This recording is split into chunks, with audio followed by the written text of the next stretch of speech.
Zavod ishlab chiqarib berishga uslub qila olmayapti. Bir kunlab shoferlar kutib turishdi. Kecha soat 11da keluvdim. Soat nechi? 12:45. 24 soatdan kecha Nechta mashina bor taxminan? 40 ta bor.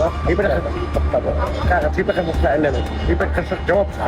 Tepa qarab Bu salamasa. o'sha 100 ta mashina turgan ekanda o'chirib. Xalqimizga bu o'tgan holatni ochiq oydin gapirib bering. Vagonlar ishlar bor, xom ishlarimiz bor. Hasan aka, bu Samarqanddagi armada zavodimiz bo'ladi. Birinchi bo'lib e'tiboringiz tortgan narsa nima, aka? Birinchi o'rinda hamma yoq aka top-toza, akkuratniy ekan. Tozalik bor joyda baraka bo'ladi, to'g'rimi, Inshaalloh, aka? Xudo xolisa. Barakani qayerdan bilsa bo'ladi, aka? O'chirtdan bilsa bo'ladi. Iloyim ishlarni ushbet qilolmay qolgan aka. Ishimizni zo'rligini ko'rsatdingmi, aka? Aylanamiz ham. Ketdi, aka. 50 talab mashinalar bir kunlab o'chirib turibdi.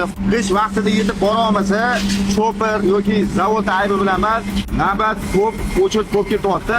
Mana jo'ynasi apparatdan chiqyapti g'ish, akalarimiz ufukumga qilishyapti. Vagonlar pishgan ishlar yo'q bu yerda. Vagonlar bor, xomi bor. O'shani hozir ekstreniy harakat orttirishyapti. Xudo xolasa inshaalloh 12 ta viloyatlar akam o'zlari yetkazib beradilar. Samarqand armada zavodimizning g'ishlari 100% sinovdan o'tdi. Sababi chunki obyektlarimizni o'sha qaytadan bizdan g'isht xarid qilishni boshlashdi. Bemalol bizga murojaat qilsanglar, xudo xolasa g'ishinglarni chiroyli narxlarda yetkazib olib boramiz. Aka hurmatdasiz. Akalar eslab qolinglar. Bizda g'isht bor. Hurmatdasizlar.